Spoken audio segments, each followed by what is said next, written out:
you spend a lot of time pricing, dealing with inquiries, helping people out, then you don't win it. And it's time you can never, ever get back. Very, very frustrating. You shouldn't win every job either. Which is just under $300,000 per year by increasing the sales process, measuring it and then tweaking it.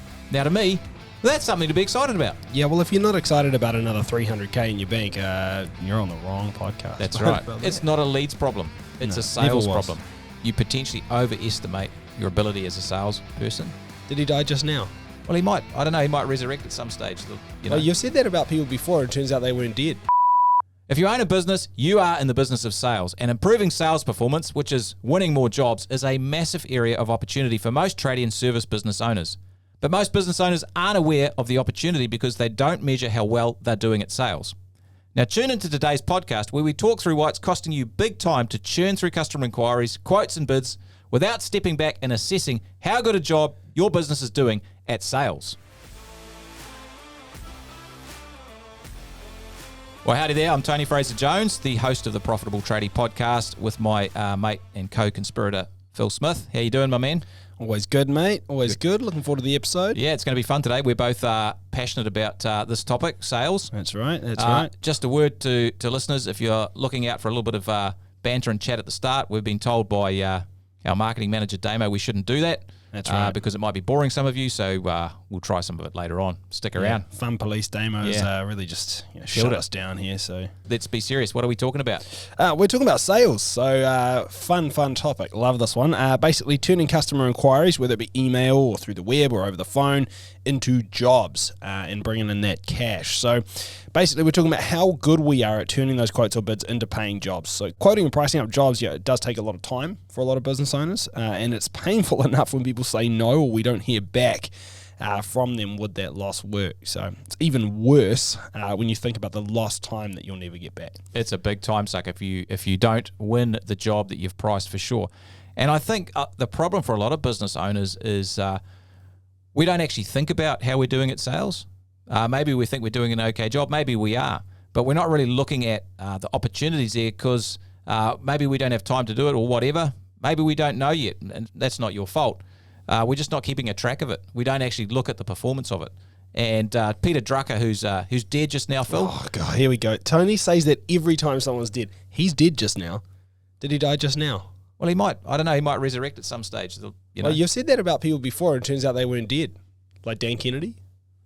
That was an elaborate marketing plot. Yeah, wow. This is too early in the episode to go off on a tangent, by the way. Let's get back on track. Get back to Peter Drucker. Yeah, Peter Drucker, he said you can manage what you can measure, and you get what you measure. So I think sales is, I know sales is exactly the same. 100%. If you assess your performance on it, you'll probably do much better at it. And we talk about sales as a full contact sport. It's kind of like playing a game of football or basketball or whatever it is. It's full on. Yeah.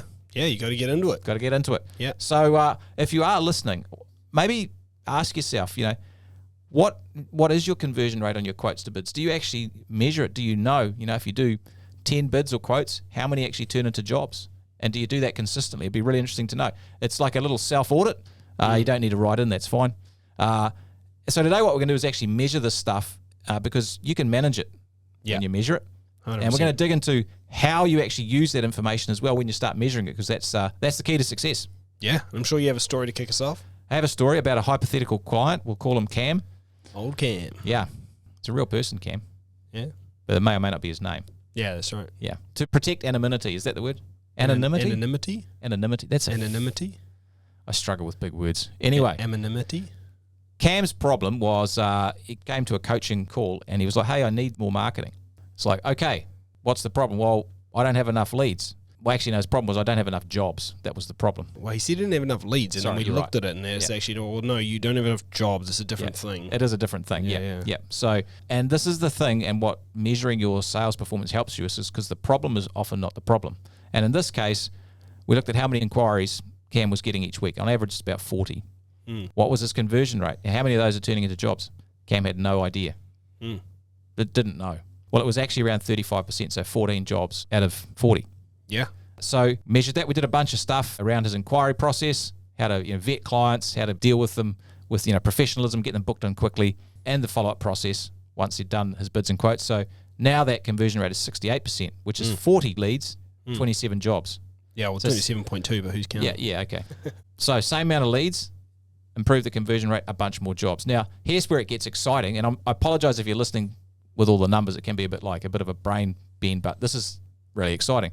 Average size of Cam's jobs, $480. So he's got a bunch more jobs now. It's actually $6,240 extra dollars per week of revenue, which is just under $300,000 per year, assuming a 48-week year of revenue by increasing the sales process, measuring it and then tweaking it. Now, to me, that's something to be excited about. Yeah, well, if you're not excited about another $300K in your bank, then I'm sorry, I don't know how to excite you. Yeah, you're just not a very exciting person. Yeah. Either that or you're looking for something different and you're on the wrong podcast. That's right. Yeah, that's right. But yeah, I mean, So who's it's not going to be excited about that? It's not a leads problem. It's a sales problem. Yeah. And sales is critical, and I think it's a huge area of opportunity. If you're listening, there's probably a bunch of money on the table that you can grab by getting good at this, and the first part is actually measuring it. Well, it's not just that. I mean, honestly, I think a lot of the time people say, yeah, but if I got more leads, then my low conversion rate would still lead to more jobs. If I got more leads, it's more opportunities. But yeah, sure. But honestly, improving sales is so much easier and so much faster than improving your marketing. If you're really looking to improve your marketing and generate a lot more leads from your marketing, it can be very expensive, very time consuming. It takes a lot of testing. It's a harder thing than improving your sales.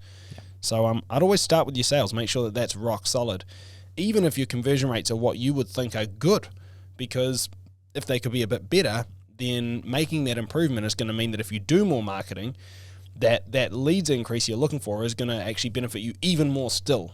The first client that I ever helped with this was a concrete placer, and he again was like, I don't have enough jobs. And I'm like, okay, well, how many quotes have you got outstanding? I think it was 13 quotes. And I said, what have you done to follow them up? Nothing. So we rated a quick script, and he followed them up. He rang them all in the next couple of days, and he booked in 6 jobs. Yeah. And the reason he booked them in is because most people are hopeless at making a decision. He just, asked them to make a decision, and they did. Yeah. Incredibly powerful. Yeah, and this can happen all the way through all the stages. I mean, you look at people that have an average inquiry process. I mean, it's like, oh man, I'm just pricing all these jobs. I'm never winning any of them. Even if they look at that as a problem, it's like, well, how many of those are you pricing where you really didn't need to price it like it was a waste of time? What are you doing to qualify people and they're not? So again, anywhere along the line, you need to know where people are actually getting through or not getting through, what's working, what's not working, and where we can improve. And I think if we're not measuring this stuff and not measuring our sales performance, we're going to run into some problems, right? 100%. So I think the first problem is you potentially overestimate your ability as a salesperson. Yeah, I think a lot of business owners think they're good at spinning a yarn and having a chat. Well, the results probably aren't quite where they could be, to be honest. No, totally. So that's the first thing. You spend a lot of money on marketing. Yeah. And trying to get leads, but it's a waste of money, and it's a huge waste of money. As I said, even if it's working, it could be working better. That's right. Because even if it's working and you get more leads, if you had a better conversion rate, better sales performance, well then those more leads would be converting more as well as what you already had converting more, and you win twice. So it's huge. You're always going to get a better ROI from your marketing. The next one, so the marketing is like a money cost, but the big one is the time cost. So you spend a lot of time pricing, dealing with inquiries, helping people out. Maybe you do, site visits, go out in the field and look at their jobs, spend time talking to suppliers, getting materials, going through your pricing process, and then you don't win it. Yeah. And it's time you can never, ever get back. No. It's such a big time suck, and it's very, very frustrating. And it's quite disheartening when, I'm sure if you're listening, it feels like a kick in the guts when you don't actually get the job that you spend a lot of time with, and maybe spend some time with the person, and it doesn't go ahead. Well, it's more than that, Tony, because the time that I spend wasting time pricing this job I was never going to win because I didn't qualify, means that my recency on pricing the next job, basically how quick I get that priced and get my quote or my bid back to the next client, is slower. And because it's slower, I've actually decreased my chance of conversion with a client that is actually likely to convert by wasting time on a client that was never likely to convert. So you really actually get stabbed twice with this, and you might not even realize that. Yeah, I think that's it's quite a hidden cost, this one. Yeah. That time cost and the opportunity cost, which is what you're driving at, is enormous. You just don't get that time back. Yeah. The next thing is you keep repeating the same mistakes. This is huge. So, the key to success is learning and improving. That's how we all grow as people and as business owners. But if you're not measuring stuff, you're not getting feedback from how you're performing, and you tend to make the same mistakes with your business and miss the same opportunities over and over again to grow your business. And that leads to very static growth. And frustration, ultimately. Oh, yeah. Yeah, which is a real killer. So on the other hand, if we do measure our sales performance, we got some upsides. Yeah, I think the first upside is you actually got a crystal clear understanding of where you're at with your sales process in your business. You get the best bang for the buck from your marketing activity, which is huge. That's very costly. You get the best bang for your buck from your time investment in your pricing, your quoting process. So that's a major upside. Yeah, you lessen the opportunity cost. You can improve your sales conversions by changing your systems, by actually testing them and tweaking them. And we'll get into a little bit what you do there in a minute. And your business grows. Like, sales is an incredibly important part of your business, often underestimated. And sales is simply, getting people to say yes. Yeah, that's right. That's it. Yeah, and I mean, getting people to say yes to something they actually want as well. Like, I think that's really, really important, is everybody wins when a sale gets made, because the person making the purchase wins because they get what they wanted for the price they're happy with, and the person making the sale wins because they get to provide a service for a price that they're happy with. Everybody wins, everybody's happy. Like, please make more sales. It's good for everyone. Well, yeah, sales make the world go round. Nothing happens till a sale is made. And right. I know for some of you listening, you're probably quite natural at doing this, but some of you, a lot of you actually, and we find it a little bit difficult. You're a little bit outside your comfort zone when you're really asking people to say yes. Maybe you feel a little bit, what's the word, like a used car salesperson, or a sort of dodgy real estate person, or whatever is putting pressure on. But it's really important to be successful at any of this. You kind of push back on that, because sales is actually, it's professionally helping people to buy to solve a problem. 100%. And we've done podcasts before on sales psychology and the mindset behind it. But so if you're still struggling with this, definitely go back and check out the previous episodes, because there's massively important, the mindset, some gold in those hills. Yeah, check out those episodes. It's episode 7 and episode 22. So how do we do this? I think the first thing, Phil, is that we really need to understand that sales is a step-by-step process. So there's a bunch of bits to the process. It's not just, someone rings up and then they pay money. Yeah. It's more than that. So we break. I just want to pause there, actually, is that some people think it is, because in your sales cycle, depending on the type of work you do, it might actually be that some people just call up and then they book the job and all that. But actually, there are still steps to that. Like, the job still needs to happen. You still need to actually, get payment. There might be, various follow-ups, and there might be things that you do afterwards, which is like after-sales service. Like, there's still going to be stages to this. Yep. It's not like, it's never a one-stage process. Yeah, and some jobs will have a shorter sales process and cycle than others, for sure. But the kind of the generic sales process is made up of a bunch of parts. So the first part is the inquiry, which is where actually it starts before even in the inquiry. You've got the marketing and what they see there, but that's a whole different thing. The inquiry process, so how you deal with that, how you handle the inquiry that comes in. Then you have the qualification process. Where, is this someone you can help? And is it someone you want to help? Yep. That's important. Clarification. Very important. Yeah. Pricing and quoting. We're putting the bid together. Then you've got actually, the follow-up once you've put the quote out with them. You've got closing the deal, and then you've got after-sales service. Yeah, so if you think of those as a bunch of boxes that fit together across a page, we can work on our sales process in any one of those areas. Yeah. Because, you might be great at 3 of those areas, but really rubbish at one of them. Yeah. And that's going to damage the overall result. 100%. And I think a lot of the times when I hear people talking about things that they want to improve, they say I want to get better at sales, and the problem is that sales kind of has 2 parts. There's the mechanics, the science of it, which is process, it's scripts, it's making sure the right things happen at the right time in the right order, it's ticking the right boxes. But then there's also the art of it, which is the way that you actually perform that process. So it's the way that you come across, it's your positioning, it's the way that you dig for pain, it's the way that you build value. And I think if we don't break each one of those 2 things into parts, it's very hard to actually improve anything, because you don't know where to start. So I think it's real important, and there are some real key things to measure, so that as we break it down, we actually know what to look at, because otherwise you're looking at everything at once. It's just overwhelming. For me, I think conversion rates is real big. Firstly, we have conversion rates from stage to stage. As you said, inquiry, you got qualification, you got pricing and quoting, you got follow-up, you got closing. So it's not just a conversion rate like start to finish. 50% of people that start this process get to the end. It's conversion rate from step to step. So, how many of the inquiries actually get past qualification? How many of those that are qualified actually get a quote or a price given to them. How many of those actually get followed up? How many of the followed up ones get to a close? You need to be looking at your conversion step to step. So good example, 20 quotes, 10 of them win, we get 50%. So you got to look at it, as I say, each one of those steps, because you might actually be getting 90% through rate on step 1, 90% step 2, 90% step 3, 10% on step 4, and back to 90% for step 5. And now I know, well, step 4 is the problem, isn't it? That's exactly right. Which is huge. And we've had this come up, with a bunch of clients. Another big one, with conversion rates is the type of niche.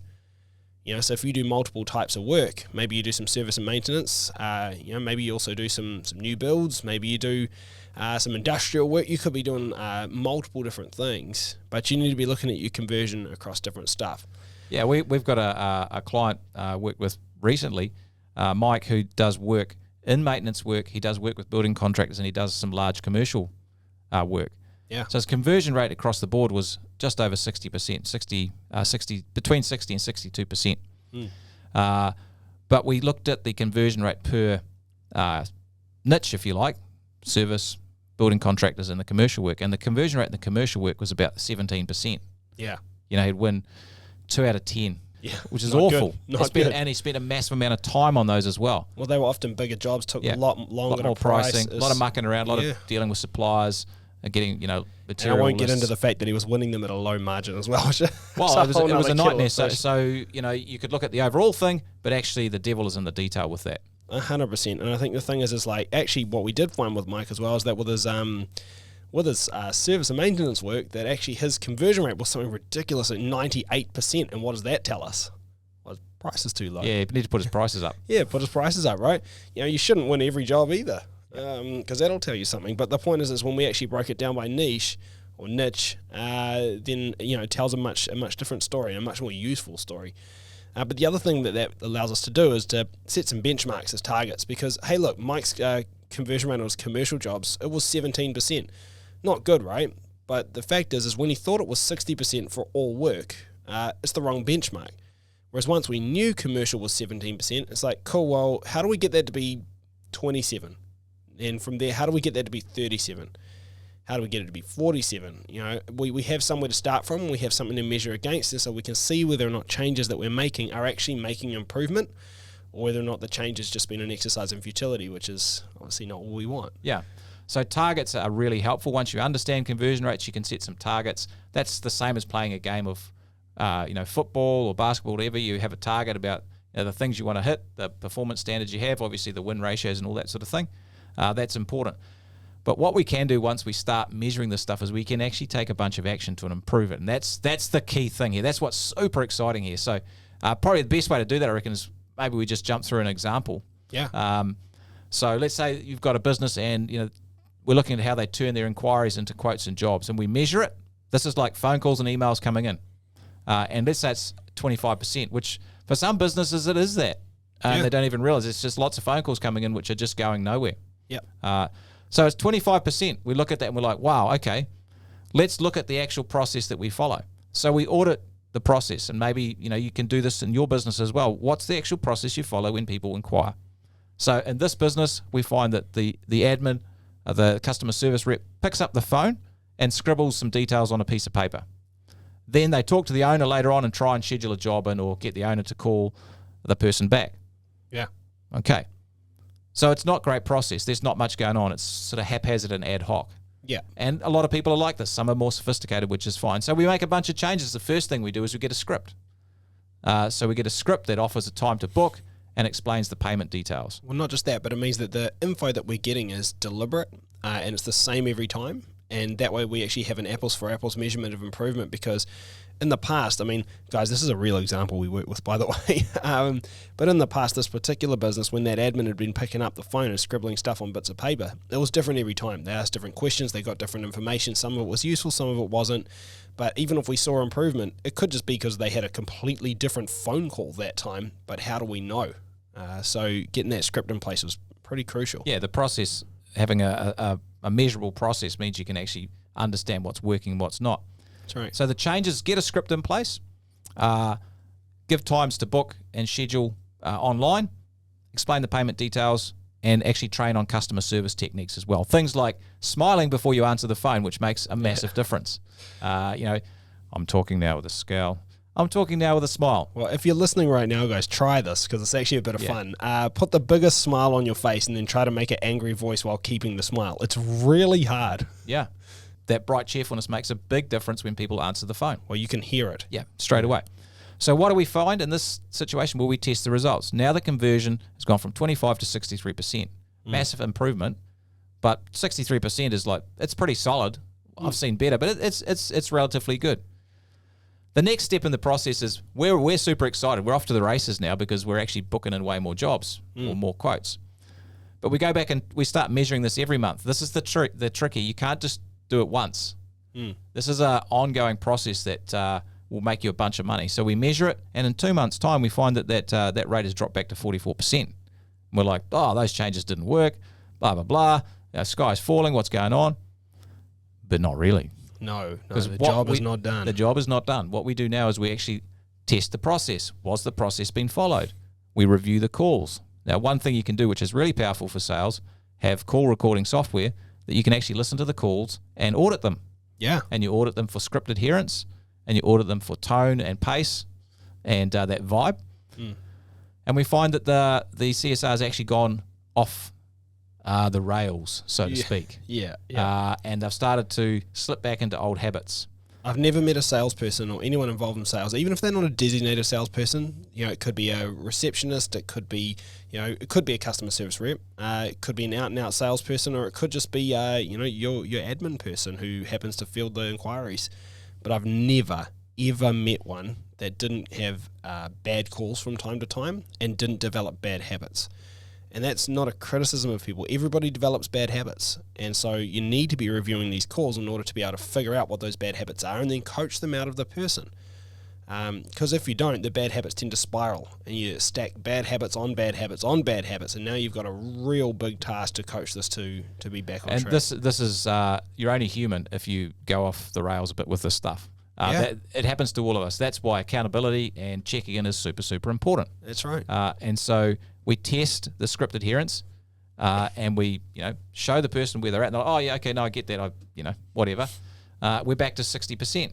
Yeah, that's how it works. 100%. So know the numbers and test the numbers all the time. Makes a huge difference. Yeah, massive. And I think next thing, sales is a full contact sport, like we said earlier. And for anyone that's played a contact sport before, you need to roll your hands up and you need to get roll your sleeves up and get dirty. You need to get involved. You need to actually be right in it, in the rough and tumble of it. Yeah, that's right. I've never won a game of anything while sitting in the changing rooms, and I've definitely never been the star player while I'm sitting on the bench. Yeah. You need to get in there, and I think this goes for everybody. If you're the person making the sales, you should be hungry for the next call. Be keen. You should be keen to review your calls and hear your own voice back, which is super cringy, but you need to want that.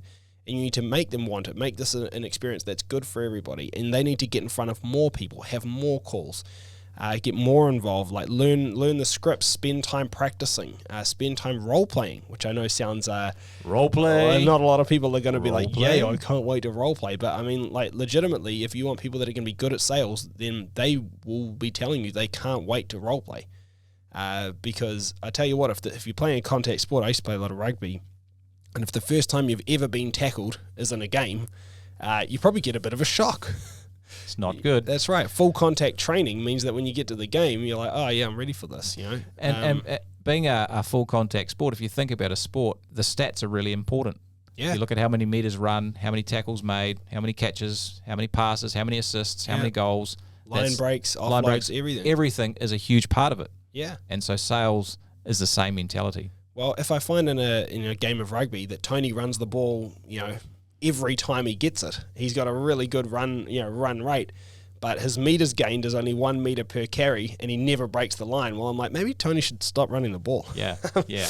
Because on the other hand, when Phil runs the ball, 50 meters gained per carry. That's right. Yeah. 10 line breaks. Phil's a legend in his own lifetime and his own mind. It's a good place to be a legend, by the way. You should think a lot of yourself, thanks, Phil, man. and I'm pleased that you do. And hey, we'll work on your line breaks, all right? Yeah, mate. Yeah. But you get my point. Like, you know, you need to be actually measuring this stuff. And again, like, this is a full contact sport for whoever's managing that salesperson as well. Like, you need to get involved. You need to review calls. You need to have role plays with your people that are selling. Well, it's going to make a huge. Just them. I mean, you need to. It's just going to be massively beneficial if you do. And it's an opportunity for you as a business owner that's actually sitting in front of you to take advantage of. 100%, and it's actually an easy one to take advantage of when you get into it. It's way easier than trying to, demystify Google ads or something like that. That's exactly right. And you can take. So we've talked about the inquiry process. You can look at another process. You could look at your quote and bid conversions. So another real example: 27%. It means 27% of the quotes and the bids you do get turned into jobs. So with a particular client, we wrap some testimonials around their process, so they can see the know, like, and trust. We teach them how to use the persuasive quote, which is, I think, another podcast that we've done. Yeah. You actually demonstrate some value in your quote and don't actually just say, hey, here's the price and here's how long it'll take. Totally. So that's important. And some sales scripts for your actual site visit. So you have scripts for the inquiry process, but have scripts for when you actually go out and see people. So you actually build rapport, then you dig for pain and find out what their problem is, so they really understand what the problem is, and you qualify them on money and budget. You qualify them on time, and you present value. And you tell them the next steps in a systemized way. It makes a huge difference. So what we found with this particular client, that went from 27 to 63% by putting those processes in place. Yeah. It's kind of magic.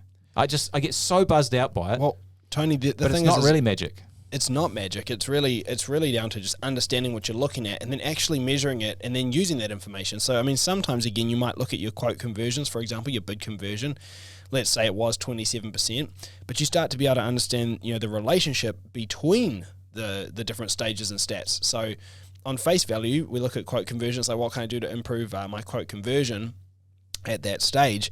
But if you look at it and you figure out that that's a low percentage between when I've sent the price to when it's accepted, but I figure out that I've just got an extremely high percentage of inquiries going through the qualification process, and we're going to prepare a price. Like, let's say that 98% of those that inquire, we price the work, and only 27% we actually win the work. I'm like, well, hang on, that's looking too high back at the qualification process.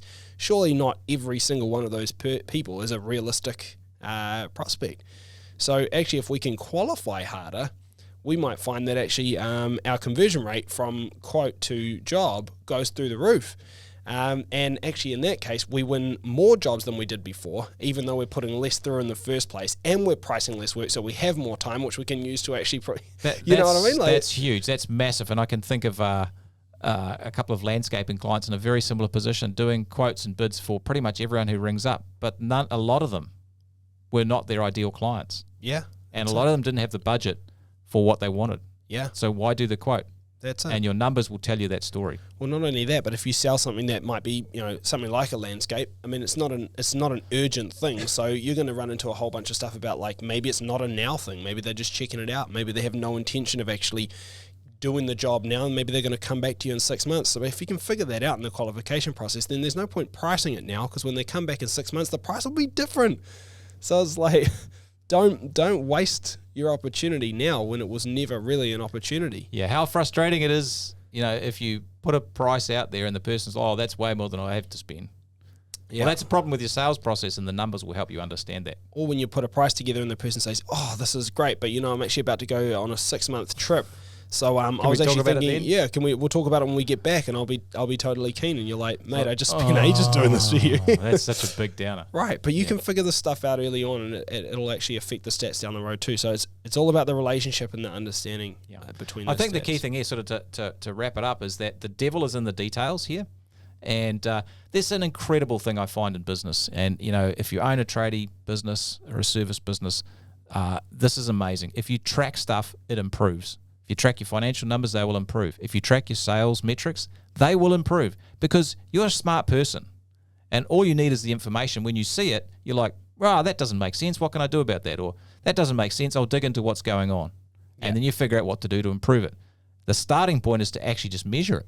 Yeah, 100%. 100%. Measure it, look at it, understand it, and act on it. That's right. It's the whole game. Well, shall we land this plane? Let's do it.